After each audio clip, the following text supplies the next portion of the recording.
guys, so we've got some Nekusar action coming our way. Let's see what we're playing against. We won the roll, so we're going to play first. Godo, okay. This will be fun. I've played against Slow Player 1 before. He plays a lot of commanders, so good for him. As far as opening hand goes, we can scry with Temple. We don't have a black source.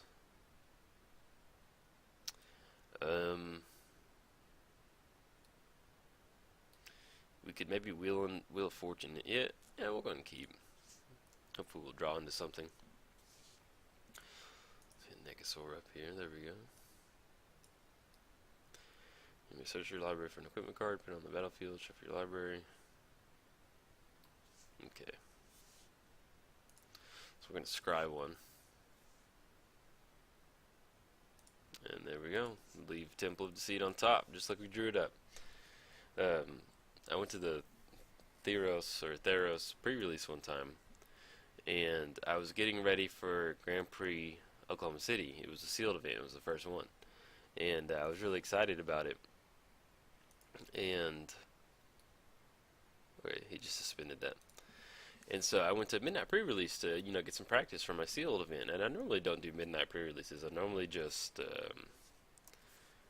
do like the 11 or 12 o'clock on a Saturday pre-release. And so I opened my pool, and it is just, let's see, one agreed. Really want to hit our 5th mana on turn 5, so I'm going to put that on the bottom. And so,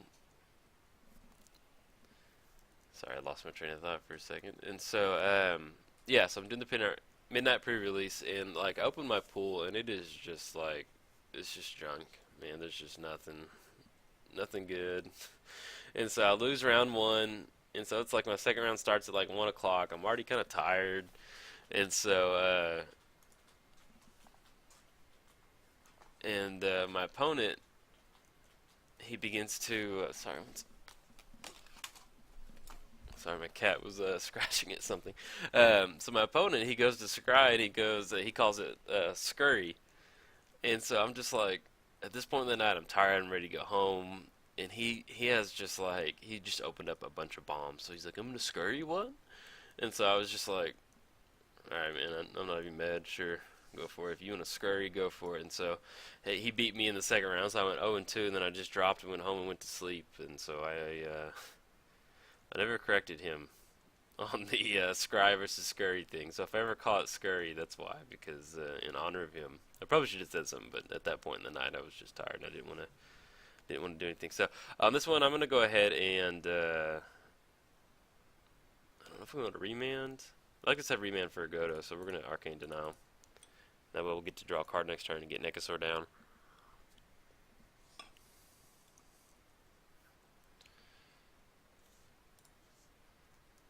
We get to draw a card.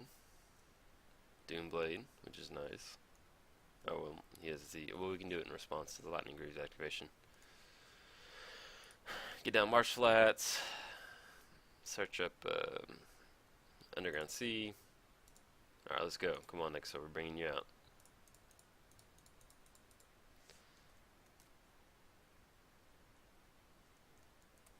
So next turn we'll be able to Wheel of Fortune for 7. He'll be drawing total of 9 next turn, including his draw step. So we're looking at 1 for the draw, extra 2, and then 7 off Wheel of Fortune. This will be fun.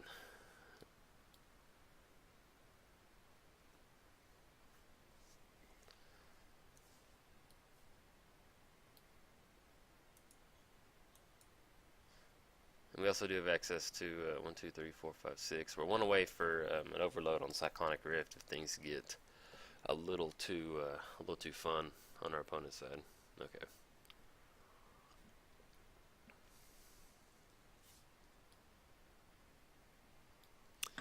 Poor Nekusar. Never even had a chance. So we're gonna play Island. Want to ponder or get? Well, no, we don't have enough mana for Aetherling. Well, I really enjoy playing with Aetherling. It's actually one of my favorite cards. So I'm gonna give it a shot.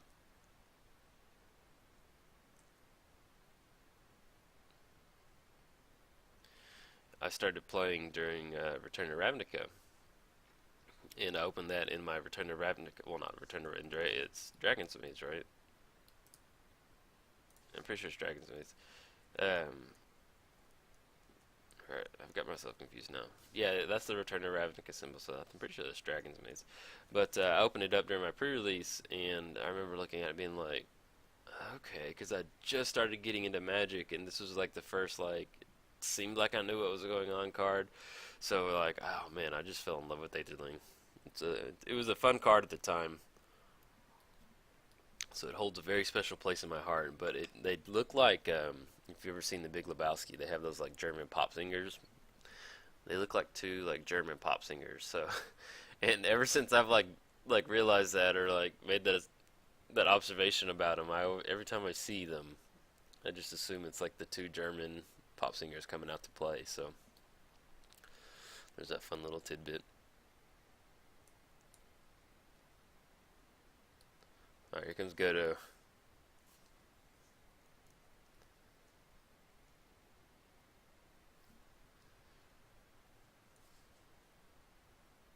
Sword of Fire and Ice. Okay, man.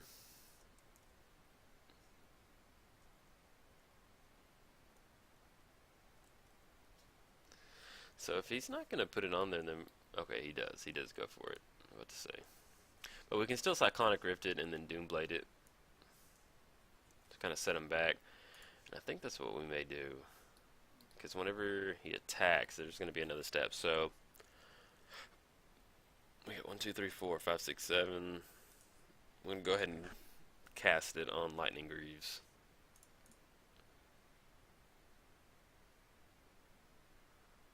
Go for the Doomblade.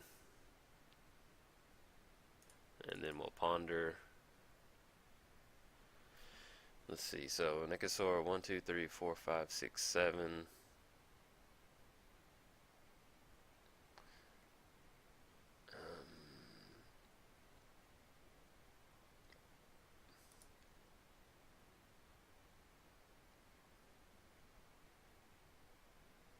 And then, yeah, we'll put Burning Inquiry on top. No. That we'll draw land and we'll be able to Burning Inquiry next turn. So, can't be blocked. Okay, we're going to come in hot for 4. Oh, man. That's a bummer. My finger, like... If you could, like, trip with your finger, that's what my finger just did. Oh, well. Okay. We'll make up for it. God, man, Aetherling was really excited to attack, too. I'm sorry, dude. He's like, fine, I'm just going to sing some songs.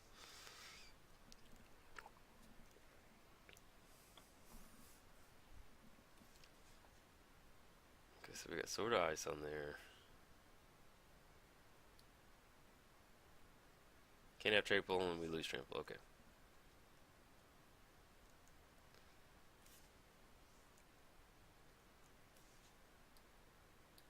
I love it when creatures have like a bunch of equipment on them. I don't know, it's just funny imagining them trying to like hold all this like legendary like heavy equipment. They look like it's like bring your kid to work day. Like they'll let their their son wear like the protective suit, but it doesn't fit them. One of those things in Magic that just makes you laugh. Okay, so let's try to see. 1, 2, 3, 4, 5. 1, 2, 3, 4, 5, 6, 7, 8. I'm gonna crack this Polluted Delta. I'm gonna get down a Badlands.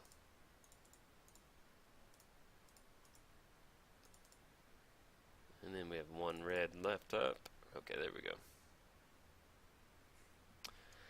I mean, we might lose Wheel of Fortune, but oh well. Need to get some triggers on the stack.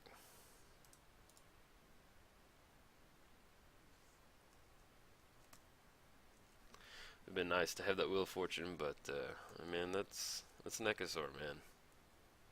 Playing loose and fast right here.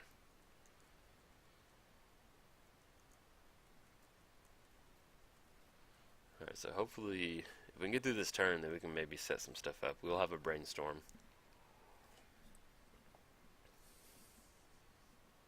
Alright, now his devotion right now is only 3, so that's not too bad. No, but if you're thinking about building a Nekusar deck, I would definitely build it online, and then seriously take into consideration the play group that you have, because it is a very. I played the deck online, and you don't see your opponent's face, and they're not having to manually shuffle every time you do something like that.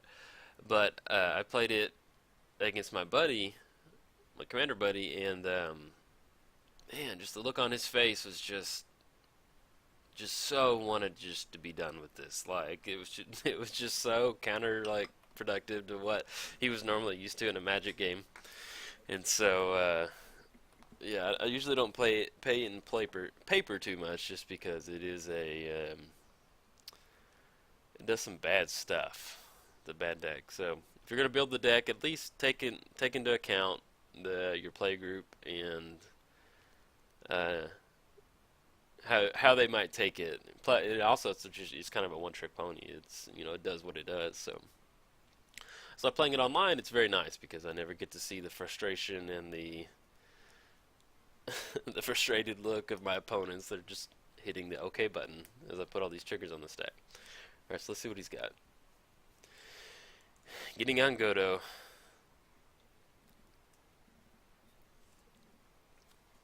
For like 1,000,000 mana.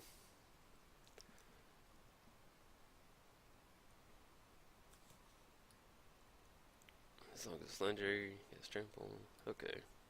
So he can equip that and equip Lightning Greaves to give it haste. But apparently he's not going to do that.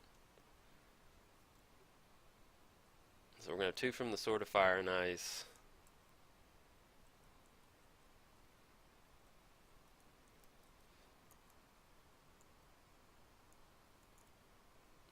Get a Nekusar trigger. Alright, I'm ready to get some action going. I probably would have, well, I maybe would have stuck the Lightning Greaves on there and swung, but maybe it's his deck, man. Alright, so we draw in a Snapcaster, which opens up Wheel of Fortune. Okay, so that's going to have the most impact.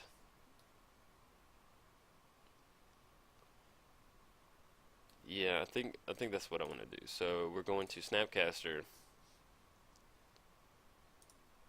Wheel of Fortune.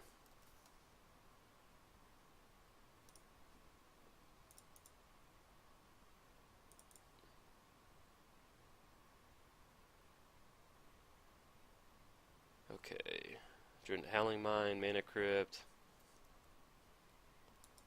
And if you're not sure, F7 will auto stack triggers like that. They don't have a target. Just automatically put it onto the stack. So we can swing with 4 right now to drop them down to at least 18. I'm going to play Mana Crypt. If we want to, we can Damnation, but he's going to have Trample. There's going to be an additional combat.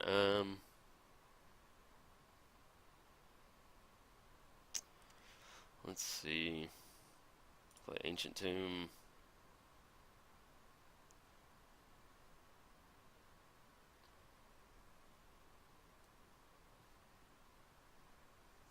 Yeah, we can always declare Aetherling a blocker and blink him out. And then then what I put down Dark Confidant. Just to have as a blocker.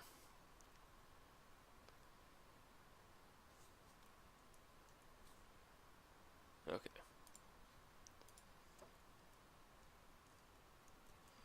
So then we can draw into something next turn to get those last few triggers.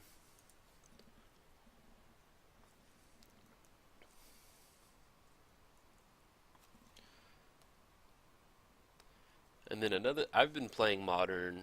If you've been a subscriber, you may have noticed a lack of videos. long story short, I like spent about a year and a half playing Modern. So I've missed recording videos, so I finally got back into it. I made a new channel header. I made some new thumbnails for my videos, and I made a new overlay for my different videos and stuff like that. But I've like literally been playing Modern. Let me see. I've been playing Modern for about a year and a half. I've been playing Star City game events, stuff like that. So I want to get back into the swing of recording, but I haven't been playing Commander in a long time. So I'm dusting off my old Commander decks as I record these videos. So there may be some lines of play that I miss. If you see a line of play that I miss, you can tell me. Awesome, put it in the comments. Just do it, do it nicely.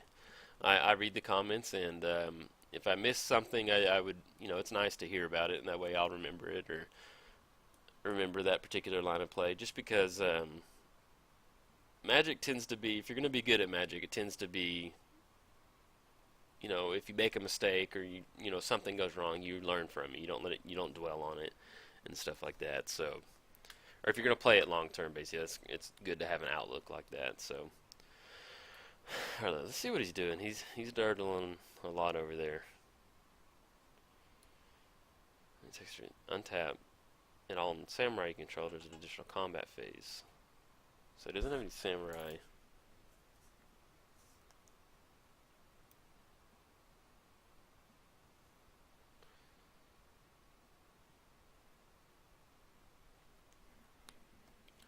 What are you doing, buddy? Okay. And I'm pretty sure, yeah, his equip of 2, so we can get that going. So he's going to have trample. So he doesn't have double strike right now. Looking at 11, protection from blue and red. So we can at least block with dark comp. Well, yeah, that's going to be 11.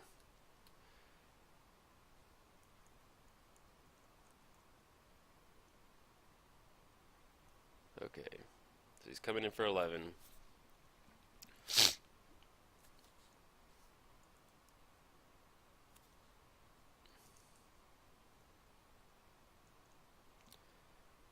Alright, so go Dark Confidant, be strong.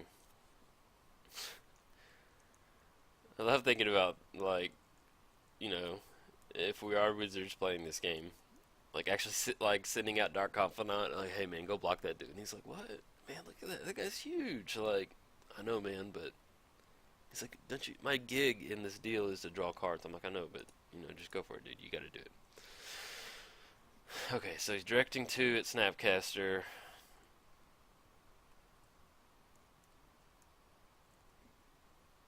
And so there's another combat step. He's going to be coming in for 11. So we're going to have to block with Nekusar because that's going to put 5. It'll put us down to 4. Okay. Go Nekusar. Oh, that's right. He's got blue. He cannot. So that would be a good game. Good game, man. Alright, if you liked the video, subscribe and like. Thank you.